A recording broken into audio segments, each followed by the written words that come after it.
Hey guys, Ryan from Let Me Be Critic here with the first in a series that I'm going to call Streaming Spotlight. I'm going to start with Netflix. So what I'm planning to do is I'm going to talk about 3 films that are on Netflix right now. Some they might have just put on Netflix, some might have been on there for a while, but they're films that I'm a really big fan of that you may or may not have seen, you may want to watch, maybe give a second look, and these are my recommendations. They're not in any particular order. I enjoy all 3 of these movies immensely, so don't take it as any sort of ranking. My first film in my Netflix spotlight is the Safdie brothers film Good Time, starring Robert Pattinson. You're incredible, do you understand?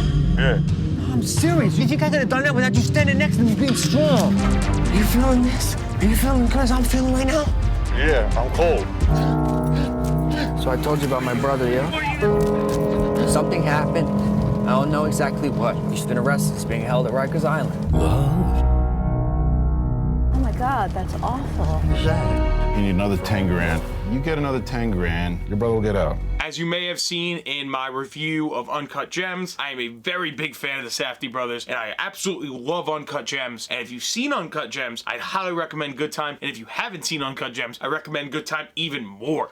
Robert Pattinson gives probably his best performance in any film in Good Time, and is the film that I recommend to people who don't think he's a good actor or a good fit for Batman. It is a very good, frenetic, anxiety-inducing movie in the same way that Uncut Gems is, and has a lot of stuff that takes place in New York, and it feels very natural in the same way Uncut Gems does. Well, there was a movie star who originally played the bail bondsman, and it didn't work out for a number of reasons. It was mostly our fault. But we went back and reshot it with the actual bail bondsman, whose office that is. The scene is such a narrative one, such an expository one. By having the real fabric in there, it kind of grounds it. Me being from Long Island, in Long Island there's an amusement park called Adventureland. If you live on Long Island, probably holds a special place in your heart. Most of the third act of this film takes place in Adventureland at like 3 o'clock in the morning. They break into Adventureland and there's a security guard chasing after them, and they end up in like the haunted house, and it's really cool if you're from Long Island. New York we're idolizing it in a way that you idolize the neighborhood landmarks. We're trying to create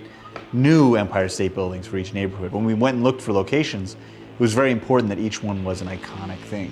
We actually pride ourselves that we shot in all 5 boroughs of the city. Even if you're not from Long Island, it's cool to see like, oh cool, there's an amusement park. So I would recommend it just for that alone.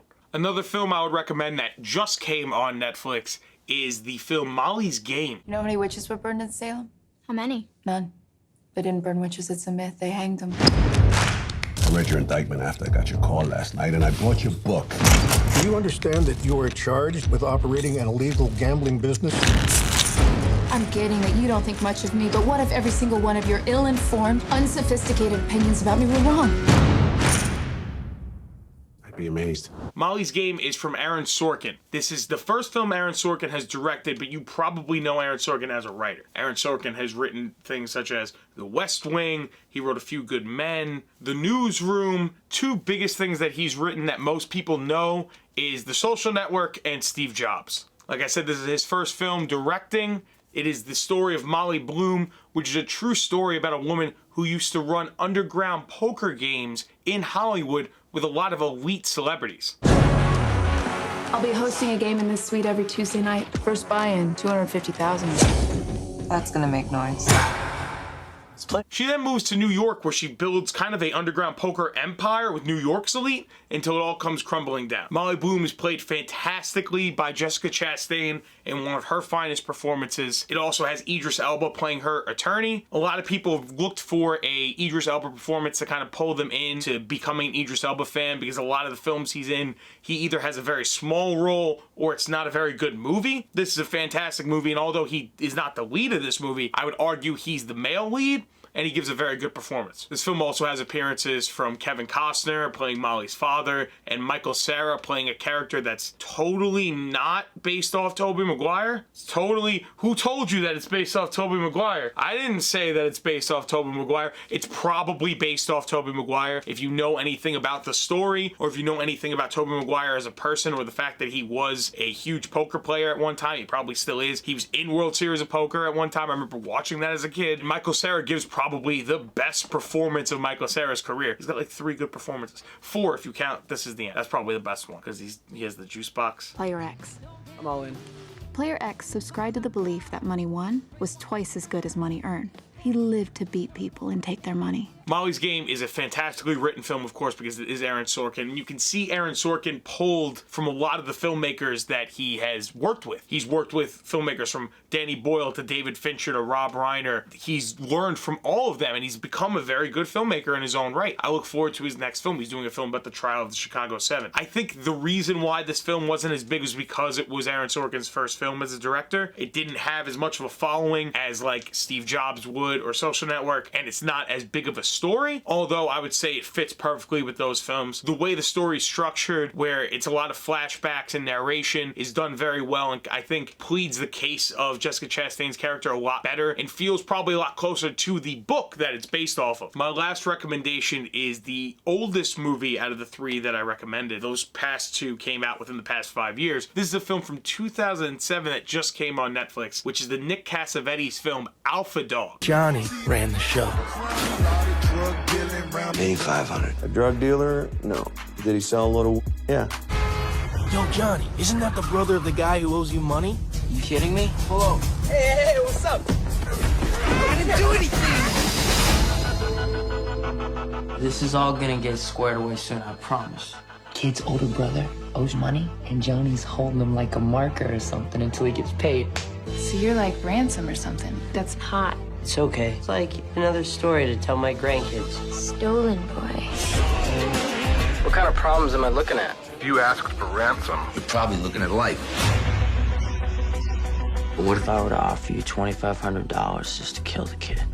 Kill him? Are you insane? That's a joke, right? I feel like Alpha Dog is probably my most underrated movie that I recommend to people. It's an ensemble of a lot of young stars with a couple of big names to kind of pull them in. It has Bruce Willis, Harry Dean Stanton, and Sharon Stone, but they are not the main focus of the film. The main focus of the film is Emil Hirsch, Anton Yelchin, and Justin Timberlake. And it is also a film based on a true story like Molly's Game, where it's a story of these, I want to say wannabe gangsters, because I wouldn't fully say that they're gangsters, but it's about the kidnapping of Anton Yelchin's character by Emil Hirsch and Justin Timberlake and their group. I don't want to go into it that much because it's a really great story. Sharon Stone plays Anton's mother. I don't know how I didn't mention him before. Ben Foster's in it. He's Anton's brother. He's the reason why he gets kidnapped, and he gives probably the performance that put him on the map for me. I'm playing Jake Mazurski. I think he's just a wounded kid. It was certainly a fun one to play. There's a lot of freedom and a lot of pleasure to play somebody who just doesn't care. This was around the same time as X-Men The Last Stand, where he played Angel, and of course he was in the Disney Channel show Flash Forward, so I did know who Ben Foster was, but this was the film where I was like, oh, this guy's really cool. I want to see Ben Foster in more things. I like Ben Foster. I don't know how to describe any character that I play. It's really hard to compartmentalize characteristics or attributes when you've been living in them for, 4 months, trying to figure out what it means to be a man.